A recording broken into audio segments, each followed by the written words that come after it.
একটা বাইক আর তার সাথে পাহাড়ি আঁকাবাঁকা রাস্তা। বলছি আপনাদেরকে বাইক নিয়ে সাজেক ট্যুরের কথা। এই ভিডিওতে আপনাদেরকে দেখাবো সাজেকের পাহাড়, সাজেকের খাবার, সাজেকের ঝর্ণা অ্যান্ড মোস্ট ইম্পর্টেন্টলি সাজেকের মেঘ।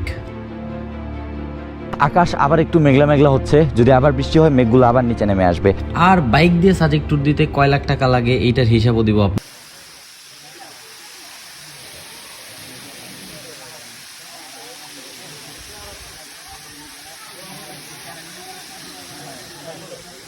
খালি বাসা থেকে অফিস, অফিস থেকে বাসা যাওয়ার পরে আপনার যে ফ্রিডমটা লাগবে, রাইডের যে ফিলটা লাগবে, ওই ফিলটা আপনি পাবেন এই রাস্তায় আসলে পরে।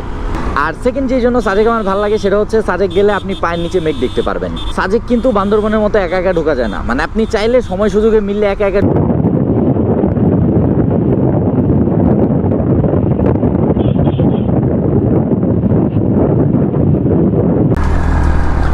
এই তো পৌঁছায় গেছি মসজিদে। এখানে খুব সুন্দর ছবি তোলার জায়গা আছে।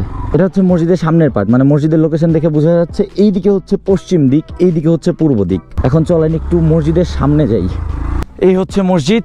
আকাশ আবার একটু মেঘলা মেঘলা হচ্ছে, যদি আবার বৃষ্টি হয় মেঘগুলো আবার নিচে নেমে আসবে। সাজেকের আর কোথাও থেকে আপনি মেঘ নিচে দেখতে পারেন আর না পারেন, মসজিদের এখানে আসলে মেঘ যদি একটু নিচে নামে আপনি নিচে দেখতে পারবেনই।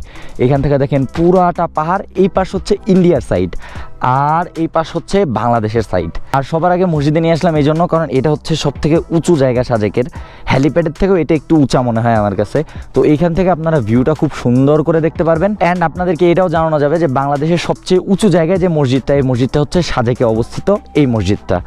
আর এখানে মহিলাদের নামাজ পড়ার জন্য আলাদা জায়গা আছে, পুরুষদের নামাজ পড়ার জন্য মেইন জায়গাটুকু ওইখানে।